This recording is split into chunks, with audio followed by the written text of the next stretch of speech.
नमस्कार, मैं खुशी और आप देख रहे हैं हिंद सागर।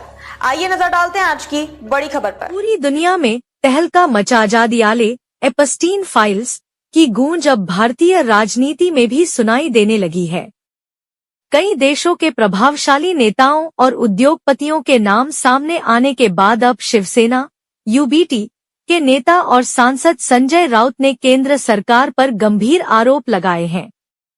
राउत ने दावा किया है कि इस विवादास्पद फाइल में मोदी कैबिनेट के मंत्रियों के नाम भी शामिल हैं तथा उन्होंने कथित रूप से एपस्टीन में शामिल मंत्रियों के खिलाफ प्रधानमंत्री नरेंद्र मोदी से कड़ा कार्रवाई करने की मांग की है।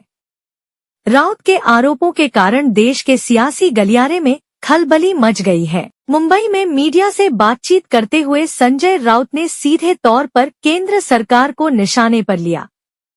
उन्होंने आरोप लगाया कि एपस्टीन फाइल्स में प्रधानमंत्री मोदी के मंत्रिमंडल के सदस्य भी शामिल हैं।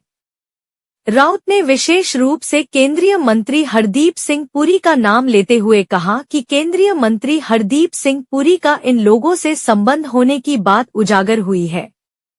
मोदी सरकार इस स्कैंडल में फंसी हुई है।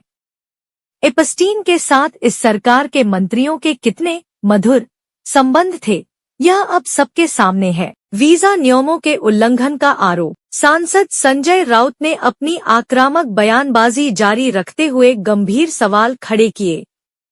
उन्होंने आरोप लगाया कि हरदीप पुरी ने अपने पद का दुरुपयोग करते हुए एपस्टीन से जुड़े लोगों को भारत आने के लिए वीजा दिलवाया। राउत ने पूछा, क्या यह सब प्रधानमंत्री मोदी की सहमति के बिना हुआ होगा? उन्होंने मांग की कि प्रधानमंत्री को उन मंत्रियों पर तत्काल कार्रवाई करनी चाहिए जिनके नाम इस लिस्ट में आ रहे हैं। इस दौरान उन्होंने बिल गेट्स के तलाक का उदाहरण देते हुए कहा कि जब वहां इतनी बड़ी कार्रवाई और बदलाव हो सकते हैं तो संदिग्ध मंत्रियों को शासन करने का अधिकार कैसे है? जब राउत से इस मुद्दे पर और अधिक जानकारी मांगी गई तो उन्होंने कहा कि मैं इस एपस्टीन फाइल पर फिलहाल ज्यादा नहीं बोलूंगा क्योंकि हमारे विपक्ष के नेता राहुल गांधी इस विषय पर बोलने के लिए पूरी तरह सक्षम हैं।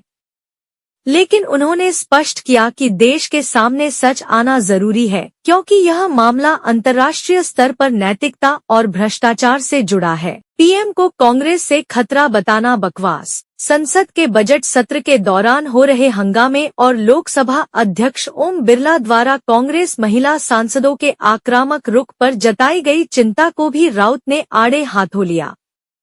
उन्होंने कहा, यह सब बकवास है। हम मोदी के दिल्ली आने से बहुत पहले से संसद में हैं। हमें संसद की आचार संहिता और नियमों का पूरा ज्ञान है। राउत ने आगे कहा, मोदी को किससे खतरा है? कांग्रेस से। जिस कांग्रेस ने देश की आजादी की लड़ाई लड़ी, जेलें काटी और जिसके योगदान से यह संसद बनी है, उससे खतरा बताना हास्यास्पद और बेबुनियाद है। अब तक के लिए बस इतना ही। फिर होगी आपसे मुलाकात ऐसी एक और बड़ी खबर के साथ। तब तक के लिए नमस्कार और देखते रहिए हिंद सागर। ऐसे ही लेटेस्ट अपडेट्स के लिए हमारे चैनल को सब्सक्राइब करें और तुरंत नोटिफिकेशन पाने के लिए बेल आइकन प्रेस करना ना भूलें। और यदि आप हमें फेसबुक के माध्यम से देख रहे हैं तो हमारे चैनल को फॉलो जरूर करें।